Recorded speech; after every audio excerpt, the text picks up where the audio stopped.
Jared Kushner et Steve Witkoff confient leurs impressions après l'accord entre Israël et le Hamas. Les deux plus proches conseillers de Donald Trump sont revenus dans une interview accordée à CBS sur les différentes étapes qui ont conduit au cessez-le-feu. Ils se sont sentis trahis par le gouvernement israélien après la frappe sur les leaders du Hamas à Doha. Le lendemain matin, nous nous sommes réveillés en découvrant qu'une attaque avait eu lieu.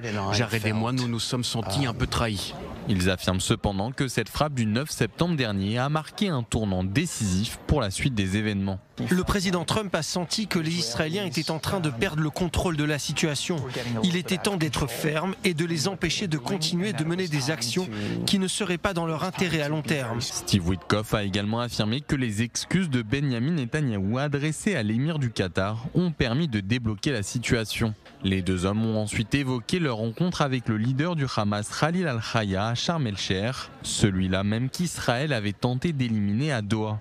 La rencontre était très tendue jusqu'à ce que Steve Witkoff et Khalil al-Haya évoquent la mort de leurs fils respectifs. Quand Steve et lui ont parlé de leur fils, on est passé d'une négociation avec un groupe terroriste à un échange entre deux êtres humains, montrant une certaine vulnérabilité l'un envers l'autre. 2 semaines après la conclusion de la phase 1 de l'accord, Jared Kushner assure qu'il reste du travail à mener.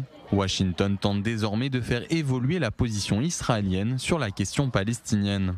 Nous avons transmis un message important aux dirigeants israéliens maintenant que la guerre est terminée. Si vous voulez qu'Israël fasse partie d'un Moyen-Orient élargi, vous devez trouver un moyen d'aider le peuple palestinien à prospérer et à s'améliorer. Mais les deux hommes préviennent, le Hamas doit remplir plusieurs conditions pour que le processus de paix se poursuive.